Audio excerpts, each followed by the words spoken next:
almost all of the inventions that the modern AI industry relies on, transformers, deep reinforcement learning, AlphaGo, these types of things were invented by Google and DeepMind. So there were companies like Google and DeepMind that were publishing all of our work, but there were other companies that were not publishing, just taking that information. So of course, that's an asymmetry that in the end is not sustainable.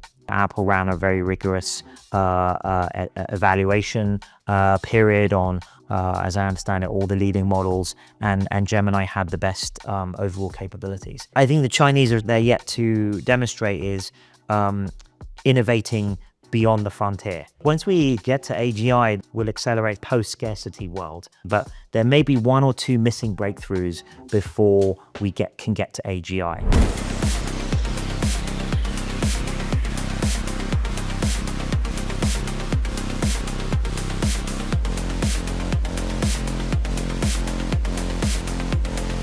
With the Economic Times today in Davos is Demis Hassabis, CEO of Google DeepMind, 2024 Nobel Laureate in chemistry and one of the foremost minds in AI today. Demis, thanks so much for joining us today. Thanks for having me. 2025 has been a great year for Google. Gemini is really hitting the stride. TPUs are being hailed as the next big thing. Tell us what changed from the perception that Google was slightly trying to play catch up to now really being at the forefront. What changed within Google and what is the roadmap ahead? I think if you look back over the last 10, 15 years, almost all of the inventions that the modern AI industry relies on, transformers, deep reinforcement learning, AlphaGo, these types of things were invented by Google and DeepMind. Absolutely. So I was confident we had the research bench and strength, but we had to translate that into shipping faster and a startup mentality, and also combining that research with our products. And I think that's what we've managed to do over the last couple of years. And I think that's probably what everyone's feeling over the last year, especially. Yeah, amazing. On the Transformers research, Yeah. Google made it open source and put out the research in public, and so much of modern AI is based on those foundations. But today, a lot of the AI development is private and proprietary. As a scientist, how do you feel about this? Well, of course, as a scientist, I'm a big proponent of open science and open source, and I think that's how you get the fastest scientific progress overall. And we also did that with AlphaFold. We made that open to the whole world, and over 3 million researchers now around the world use it in their medical and biology research. So we're very proud of that, and we continue to put out and support open source ecosystems, including open source models like Gemma, which are the best open source models for small models. But yes, there are also we've gone into a new era now where companies, there's so much investment going into the big models and so on, you have to guard some of the architectural secrets and not necessarily put them out in the world for everyone to use. I think part of the issue too is that there were companies like Google and DeepMind that were publishing all of our work, but there were other companies that were not publishing, just taking that information. So of course, that's an asymmetry that in the end is not sustainable. Right. Apart from your own models, can you give us a peek into how do you use AI models and tools? Yeah. Are there any models or tools by other companies that you use in your work? Yeah, I mean, my favorite tool is Notebook LM, actually, of our own tools, where I use it for research all the time, like summarizing new areas of research that I'm looking at. I love the podcast feature because that's an easy way to break into a new area and then delve into it further. And I would say that with Gemini 3, our latest Gemini, I think we crossed a bit of a threshold in terms of capability.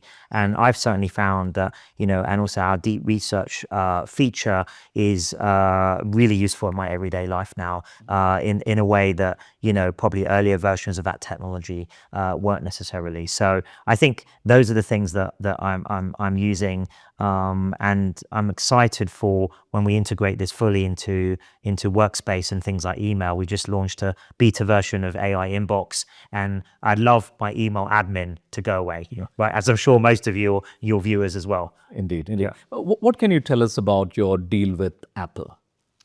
Yeah, it's a very exciting and very important deal for us.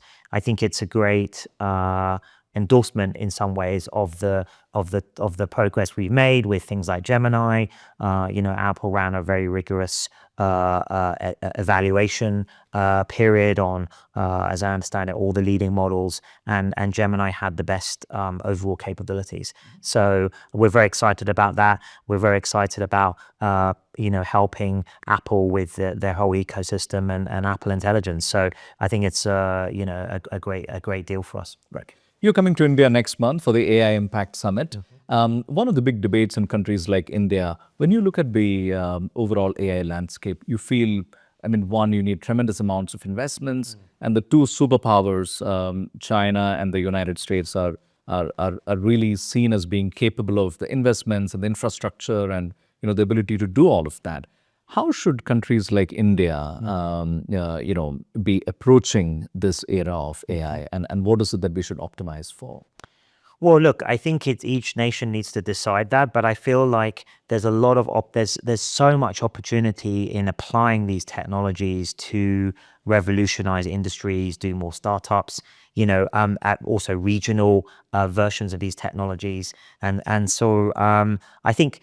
At this point, there's probably no point trying to create frontier models. I think there are, maybe half a dozen providers of that now, and one can pick that, which one you want, and for, pretty cheap in most cases. And then the question is now, what are the capability overhangs? I think even those of us who are building these technologies, it's all happening so fast. We don't even have enough time to explore what all of the possibilities are, even with existing technology. On the compute side of things, there is a school of thought that quantum computing is the emerging technology that will really power and advance the emergence of AI. How do you think about that? Google has one of the top quantum computing groups in the world, as you know. We keep in close touch with them. I talk a lot to the head of that group, Hartmut Nevin, and we collaborate already on lots of things. So we use our AI to help with quantum error correction, which is one of the biggest challenges in quantum computers. So at the moment, it's more AI helping with quantum. Right. At some point, as you say, quantum computers, once they're mature enough, maybe able to help with AI algorithms and train them faster and more efficiently. I think we are still a little bit away from that. So the question is, does AGI arrive before quantum computers and help design the next generation quantum computers, or does quantum computers help with the development of AGI? So I guess we'll see. And luckily at Google and Alphabet, we get to push both of those to the maximum. But do you have a personal view on it? Which one is likely to get there first, QA or AGI? Yeah, I think that my personal view, as you wouldn't be surprised to know, is that I think that classical computers, Turing machines,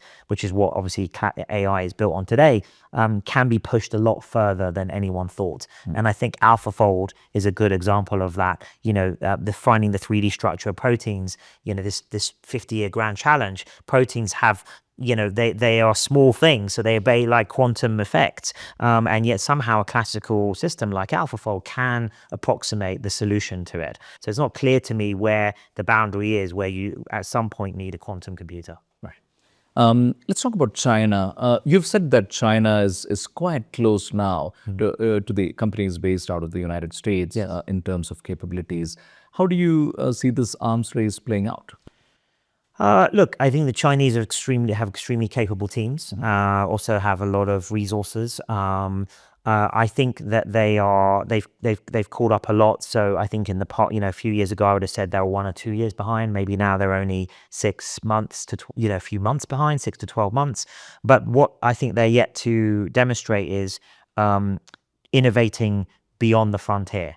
So the next Transformers, the next AlphaGo, I don't think so far all of that's come from, the West and the US companies. Right. So I think it's easier, obviously, to catch up to the frontier than it is to push the frontier yourself. So that's the part that I think is the unknown.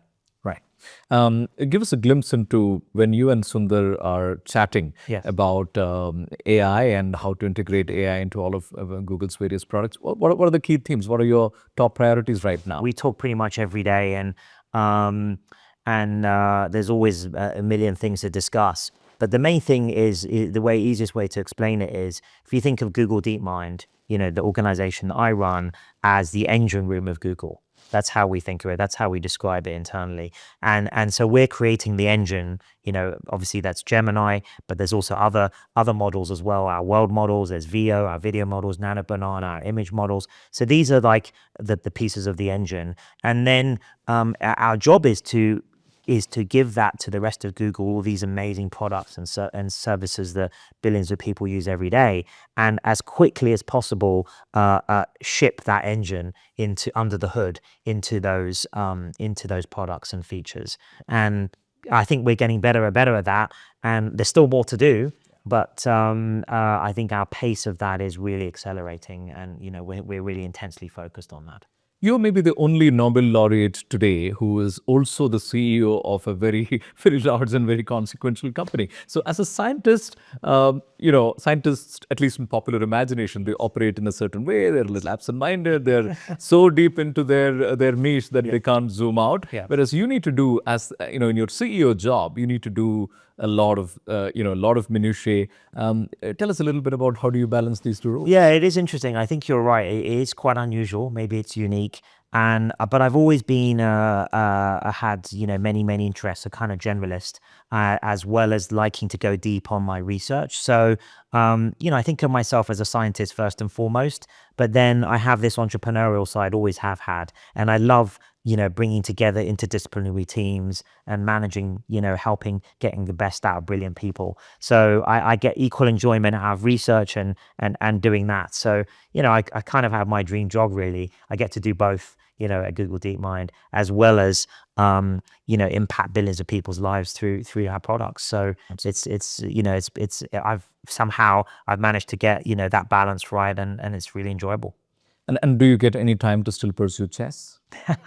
Every now and again, maybe just to kind of wind down. It sounds funny to play chess to wind down, but 3 a.m, you can sometimes find me online on one of the internet chess servers. Chess.com Usually Lee Chess, Right. and I like the interface on Lee Chess, and just playing some bullet chess to wind down. Wonderful. Yeah. Two of the most important themes from a wider societal perspective, Demis. One is jobs and jobs displacement as a consequence of the advancements in AI, and the second is the inexorable need for energy, which is already causing. But like every man issues like rising electricity bills and so on. How do you think about these two, and how can the AI industry be mindful and also solve as you go along on these two fronts, jobs and energy? Yeah, look, so maybe quickly on energy. Obviously, we're seeing the enormous demands for energy. The AI models are getting more efficient, maybe 10x more efficient every year, especially if you look at our Gemini Flash models. The reason the demand keeps going up is we still haven't got to AGI yet, so you still need more and more energy.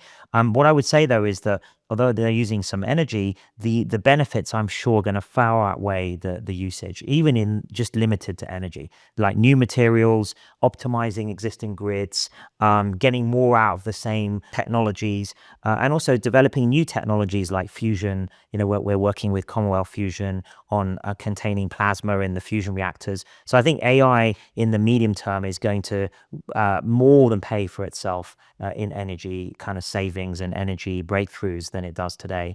And then just very quickly on jobs, I think that there is going to be some jobs disruption. Usually what happens, though, in the past is that new jobs get created to replace that are higher level, more creative, perhaps more fulfilling. And I think that's what we're going to see, at least in the next 5 years of the AI revolution. Right. Last question. You have said that AGI might be possible to achieve in the next 5 to 10 years. Yeah. So exciting. One, could you give us a glimpse into how the world will change once humanity hits AGI? And second, could you respond to Jan LeCun's view that the current generation of LLMs are not possibly the right way to get to AGI? Yeah. Well, look, once we get to AGI, at least for by my definition, we should be able to do science. It should be able to come up with new science, new scientific theories, not just prove an existing theory or maths conjecture, but actually come up with new ideas about how the world works. I think that if we do that, we'll accelerate science and human health. We'll have incredible medical solutions, and I think we'll be in a world of radical abundance. I'll sometimes call it, where things a kind of post-scarcity world. That would be the dream if things go well.